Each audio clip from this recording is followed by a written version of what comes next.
Today we'll start with the fourth module, which consists of generating functions and recurrence relations.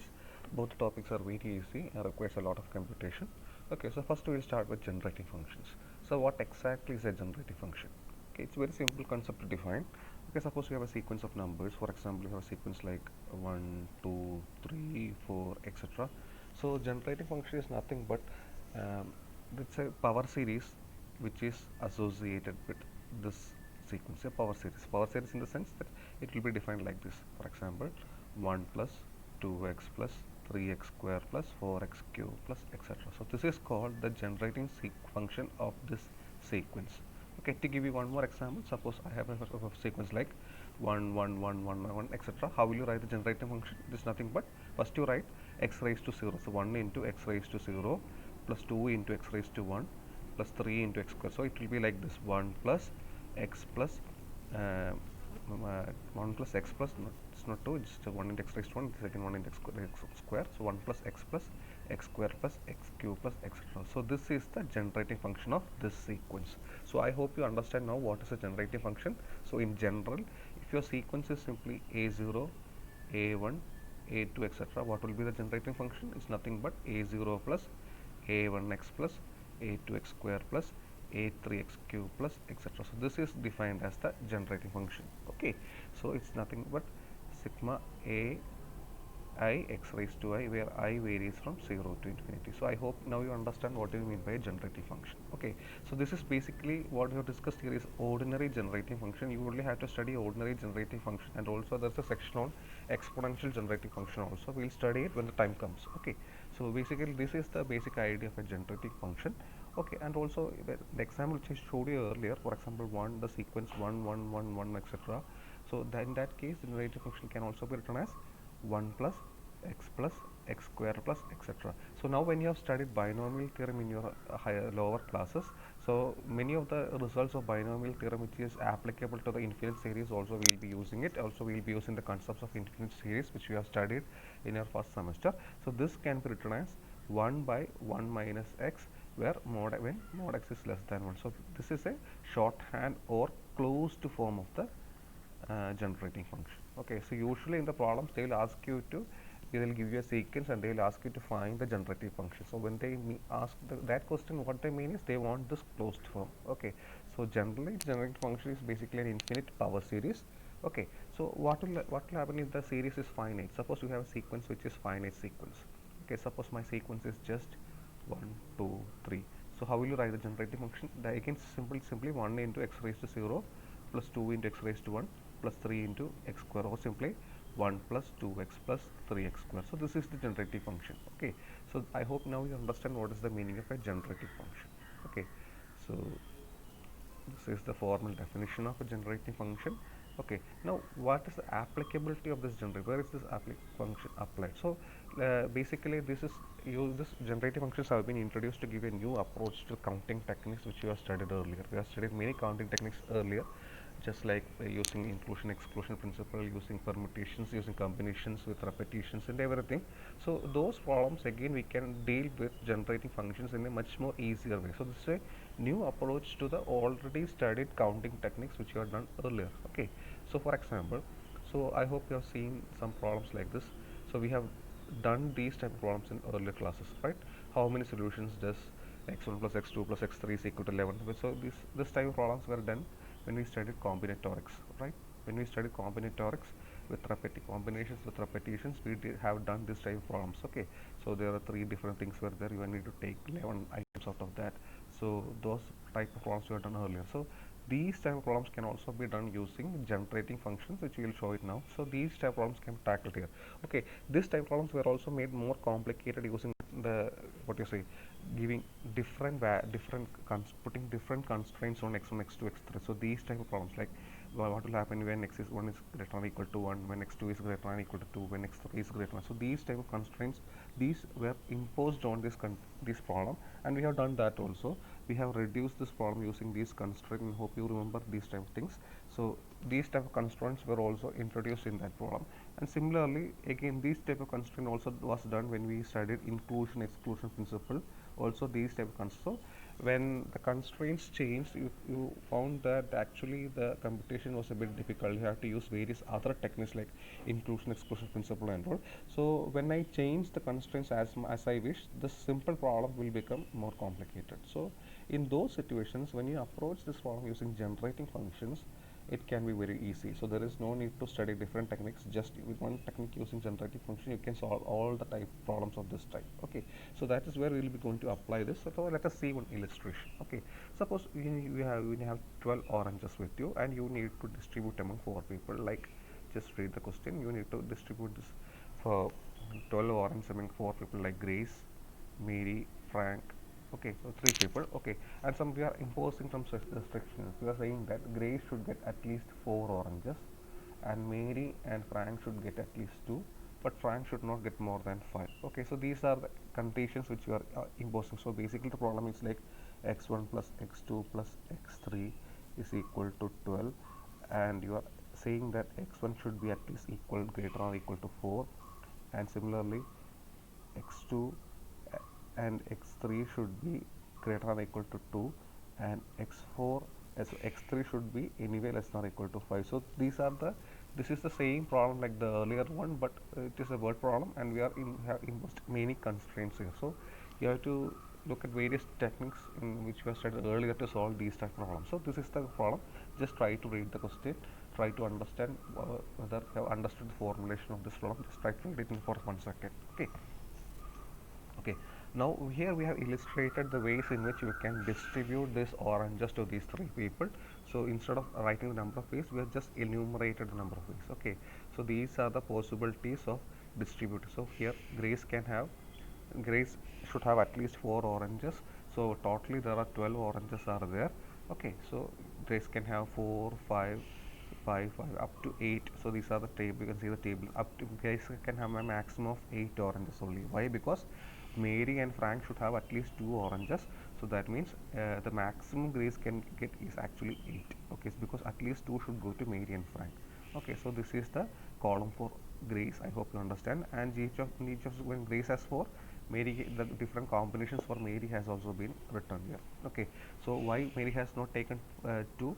Because if my Mary has not taken 2, because here it is he has taken here 2 also. Okay, similarly Frank cannot go for max beyond 5 oranges, so maximum the Frank can get is actually 5. Okay, and what is the maximum that Mary can attain? That is also 6, because you know that Grace should have at least 4 oranges, Frank should have 2 oranges, so maximum Mary can attain is actually 6. So this is the basically the allocation of the oranges which we have enumerated without using any techniques. We have directly enumerated this. So try to understand this table and try to understand this question. Okay, now we will see the solution of this problem in a slightly different way. Okay, so before that, let us look at some polynomials which we have studied in lower classes. Let us see some multiplication of polynomials. So you can see that in each of these combination here, the addition of these factors reach up to 12. In each of these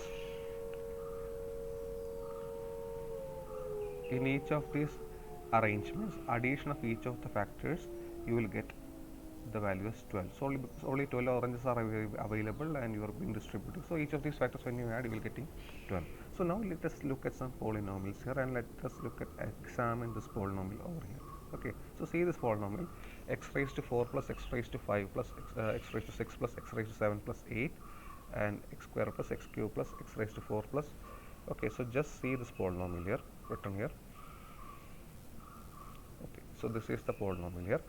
Okay, so in this polynomial, so if you try to, so here you have given 3 factors are there, and you are given a polynomial here, and we need to find the product of here. So I am asking you, what is actually the coefficient of x raised to 12, or I am asking you, how will you obtain x raised to 12 in this polynomial?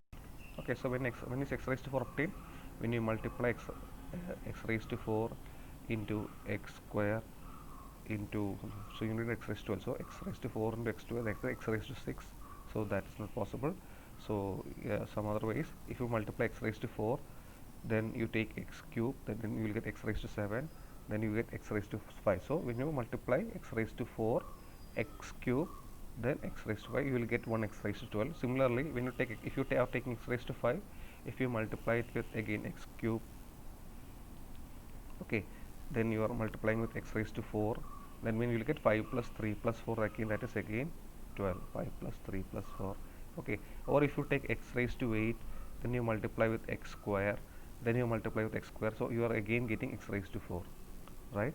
Okay, so similarly if you take x raised, if you multiply x raised to 7 with x raised to 7 with x cube, so that 10 is there, again 2, so basically 7 3 2. So these are so how we are discussing how many ways can you obtain x raised to 12.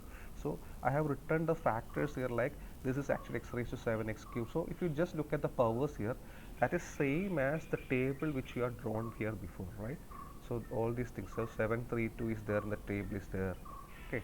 So 732 is there in the table, 822 is there in the table, 435 is there in the table, 5 3. So even if you look at each of the combinations of here like this, so if you take 642, look at what is this, sir? X raised to 6, x raised to 6 is there, x raised to 4 is there, x square is there, x raised to 6 is there, x raised to 4 is there, x square is there. So there are these ways are there. So basically the multiplication of these polynomials and this table has a 1-1 correspondence. Okay, so there is a connection between this polynomial and the solution to this problem. So actually the solution, so these are the number of ways to obtain, so these are the number of ways in which you can distribute 12 oranges among 3 people.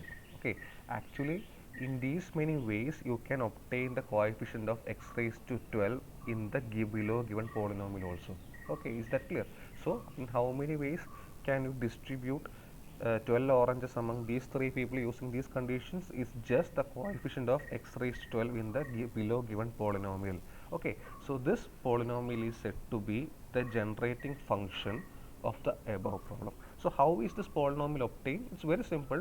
In the above problem, the condition was that Grace should have 4 oranges, at least 4 oranges, and Mary should have at least 2 oranges, Frank should have 2 oranges, and Frank should not get more than 5 oranges. Okay, then you just think, so how is Grace going to get oranges? So the Grace should have 4 oranges. What is the maximum of oranges that Grace can obtain? It is basically 8, because Mary and Frank should have at least 2. So the polynomial associated with Grace would be simply x raised to 4. It will start with at least 4 x. So Grace should start with at least 4 oranges. So the basic order is basically 4. So the polynomial associated with Grace is x raised to 4 plus x raised to 5 plus x raised to 6 plus x raised to 7 plus maximum x raised to 8. Okay, so is the first factor clear here? Yeah. Now what is the polynomial associated with Mary? Mary should have 2 oranges. What is the maximum Mary can obtain? Now Mary can have up to 12, but Frank should have minimum 2 and Grace should have minimum 4. So the maximum Mary can obtain is 4 plus 2 is 6. So maximum it is 6. So is it clear? So Mary will start with 2 x square plus x cube plus x raised to 4 plus x raised to 5 plus x raised to. So this is the factor corresponding to Mary. And what is the factor corresponding to Frank? It's very simple. It is given that Frank cannot have more than 5, and also it cannot have less than 2. So it will be simply x square plus x cube plus x raised to 4 plus x raised to 5. So if you write this polynomial and if you take the product, the coefficient of x raised to 12, that will be your answer. Okay, this may seem a little strange at first, but once you do a little more problems, you will understand how to do these problems better. Okay, let us see some more examples and try to write down the generating functions of some related problems. Okay, let us see some. Try it once again. Okay, okay, just see this problem, and let us try to write the generating function. So if there is an infinite number of red, green and white, black, so basically 3 things are there. Red is there, green is there, white is there, black. So there are 4 types of jelly beans are given here. Okay, and how so a person, Douglas, want to select 24 of them. So in total he need 20. So just remember this number, he need 24 of them, so that he has an even number of white beans and at least 6 blacks. Okay, so basically this is the problem here. So Douglas need to take 24 of these candles, and he should have an even number of white beans and at least 6 black ones. Okay, so how will you distribute them? Okay, so just think. So he needs at least 6 black ones, so maximum he can go is up to so we will write the products corresponding to red, green, white and black also. Okay, so basically this will be same problem like earlier one, but you will be writing the product corresponding to red, green, white and black here. So what is the product corresponding to red? So the he can take 0 red jelly beans, he can take 1 red jelly bean, like that. So I'll start x raised to 0, so there is no restriction on r, so I can start with x raised to 0, which is 1 plus x square plus till how much he need 24 of them, but at least 6 should be black. So maximum he can go for the red one is up to 18, so it will be x cube plus etc plus x raised to 18. This is corresponding to the red case. Okay, again he need to take green also. There is no restriction, other restriction on green, except that there should be at least 61. So again it will be 1 plus x square plus etc plus x raised to 18. Okay, now what is the next one thing? Now he is going to take white beans. Again the restriction of white bean is that it should be even number, so you cannot start with you can start with 1, so when there can be none of them. And next is again x1 plus x square plus, because you need even, so you can take only 2, so x raised to 4 plus etc plus up to x raised to 18. I hope you understand why I have taken only even powers here, because they need only even number of white beans here. Okay, and what is at least up to, what about 6 black ones? Again the product corresponding to black is again x raised to 6 plus x raised to 7 plus etc plus x raised to 18. So is this clear how we have obtained this product? So depending on the selection of each of these colors, you write the product. So if you have to take 0 red, you just write x raised to 0, that is simply 1. When you take 1 red, the factor corresponding to that is simply x raised to 1. When you take 2 red, it is corresponding is x square. So this is the factor corresponding to red one. And when you take the green one, this is the factor corresponding to green one also. Is that clear?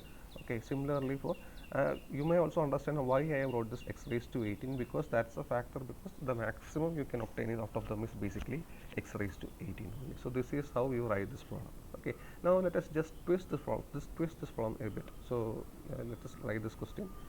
How many, so let us look at this question now. We have done this question before. How many integer solutions are there for the equation c1 plus c2 plus c3 plus c4 plus 25, where there is no restriction on c1?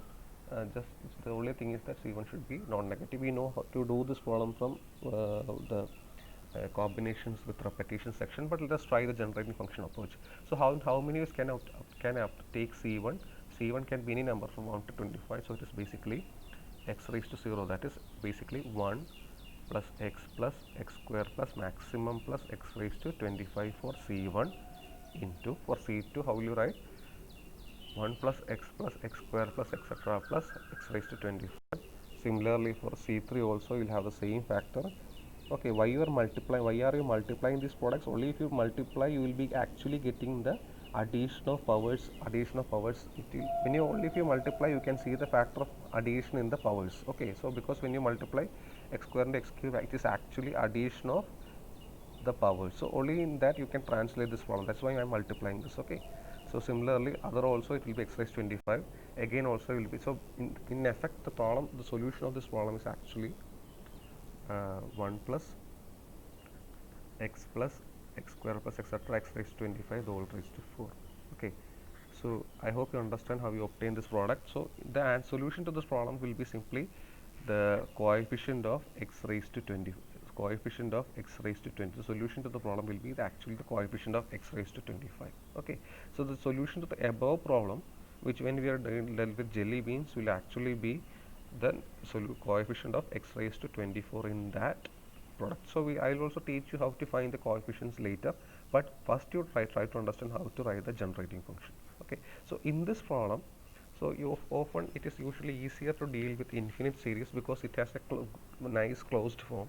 So in this series, suppose if I take the if I take the factor corresponding to c1 as simply like this 1 plus x square plus etc, which is just an infinite series, it is not restricted to x raised to 25. Again it is going like this. So if I take this factor corresponding to each and every of them, then also the generating function is correct. Why? because we are only interested in the factor corresponding, we are only interested in the coefficient of x raised to 25. Okay, so once if I write x raised to 26 in this generating function, we will never be taking use of this term when you find the coefficient of x raised to 25, because you can't use x raised to 26 to find in the computation of the coefficient of x raised to 25. Okay, so instead of x raised to 25, if you are just taking x raised to 26, x raised to 26 also, it does not make any difference to the solution of the problem. Okay, I'll explain once again. So instead of this problem, if I am just taking 1 plus x plus, so this is actually the solution of that problem, and in that problem you are looking at the coefficient of 24 to find the answer to that problem. Okay, so instead of this generating function, if I take this generating function 1 plus x square plus etc plus up to infinity, for example it is going like this, x raised to 100 plus etc raised to 4. So if you take this as a generating function, then also your answer will be correct. Why? Because for your ultimate answer you need the term coefficient corresponding to x raised to 25. So how are you obtaining the coefficient corresponding to x raised to 25? When you multiply these factors, you will be, maybe you will take one factor as x, maybe you will take other factor as x raised to 12, maybe you will take other factor as x raised to 5. So you will get, and maybe you will take other factors. Now you have obtained 1 plus 12 plus 5 is 18. So you may take other factors x raised to 6. Okay, but never will you use the coefficient corresponding to x raised to 26 in the computation of x raised to 25. So even if there are more terms also, it will not affect the product in this type of problems when there is no restriction, where there is no upper limit on the number of beats you can take. Okay, so in some textbooks they will also use this type of approach, because in that case, when you can see that if you write like this 1 plus x square plus etc, actually it will be a lot easier to again condense this thing as simply 1 by 1 minus x, because this is the closed form of this expression. So in most cases you will see that we will be taking the terms up to infinity. So we will see those problems later, but that is also correct, or we can use this familiar approach also. Okay, so let us see some more problems. Okay, so let us try to write some generating functions here. Okay, so in the okay, one second. Okay, so let us uh, let us try to write some generating functions here. Okay, so here they are asking you to write the generating function. Okay, and we have tried, you have to show the coefficient for solving that. So see the first problem. Here the condition is you have to find the value c1 plus c2 plus c3 plus c4 is equal to 20, and ci should be less than or equal to 7. Okay, so the maximum ci is actually 7. So how will you find it? It's very simple. So c1 you can take up to, it will start from 1, that is x raised to 0 plus x square plus etc plus x raised to 7. So maximum, why I have taken only up to x raised to 7? So because they have told you that the maximum is up to only x raised to 7. Into, for c2 again it will be the same thing again, 1 plus x square plus x cube plus x raised to 7. Again for c3 also it will be 1 plus x square plus etc plus x raised to 7. For c4 also it will be same factor, so it will be simply 1 plus x square plus x raised to 7 the whole raised to 4, and you need to find the coefficient of x raised to 20 to obtain the solution of this equation. So I hope it is clear. Okay, again see the second problem again. So see again, here the restriction is c2 and c3 should be even. There is no upper limit, so it will be simply 1 plus x square plus etc plus x raised to 20 for c1. Okay, for c2 it should be even, so it will be 1 plus x square plus x raised to 4 plus x raised to 20 for c2, and c3 also it will be 1 plus x square plus x raised to 4 plus x raised to 20 for c3, and for c4 again it will be 1 plus x square plus x raised to 20, because there is no restriction. So these are the product for corresponding to this one. So even so in this problem also, since there is no upper bound, you can also go for the infinite thing here. So we can just write 1 plus x square plus etc, because no factor after x raised to 20 will be taken into account when you find the coefficient of x raised to 20. Okay, so even in the second term also it will be 1 plus x square plus x raised to 4 plus etc. So in that way also you can write. Okay, now see the third problem here, see here, try to do it yourself. So how will you find it again? Again it will be, here the restrictions are 2 less than or equal to c1 less, so when the factor of c1 would be x square plus x cube plus x raised to 4. Okay, the factor of C2 is actually for all Ci between 1 and 2 and 5. They have told that it should lie between 3 and 8. So it will be simply x cube plus x raised to 4 plus etc plus x raised to 8 for C2. Again for C3 also that factor. For up to C5 also you will have that factor. So now I hope you know how to understand how to write the generating function of these things also. And similarly see the problem D problem here, then also you can try to do that one also. Okay, so see this last question here. So this is again a word problem. Here you need to, here there's a way of distributing 35 things among 5 children. The same problem related to this, and there are some restrictions here also. Okay, you can try this one. So the first one is there is no restriction. In that case, how will you distribute? It will be simply 1 plus x square plus etc up to x raised to 35, and when there is one child gets at least one penny, so that means the maximum you can give is up to 34 only. So in that case don't go up to infinite case, because here the maximum you can give is actually 34 only, you can't give 35. So in the second case when you distribute it will be 1 plus so it will not start with 1, it will only start with x, because every child should get at least 1 cent, 1 penny. So it will be x plus x square plus etc plus x raised to 34 in the second case. Okay, into for each child, so it will be simply raised to 5. Okay, because 5 children are there. So no. So the maximum will be not up to x raised to 34, because only it will be up to x raised to 30 only. Okay, why? Because each children are being given 1 penny, so the maximum one child can get is only up to 30 pennies. So there are only 35 pennies. Each child should get 1 penny. That means maximum one person can get is basically only 30 pennies. So totally for each factor it will be x plus x square plus etc plus x raised to 30 into, again for the second child also x plus x square plus etc plus x raised to 30, which is again raised to 5. Okay, so similarly you can also think of the problem when each child gets at least 2 penny, the oldest child get at least 10 penny. So only for in that factor of the oldest child it will start with x raised to 10. Okay, and two youngest child must get at least 10. So this also you can just think of this problem. So try the generating function and just indicate what is the solution. That is basically here the solution will be the coefficient of x raised to 35. So just see this video once again and try to understand what's the generating function. We will discuss again in the next section. Okay, thank you.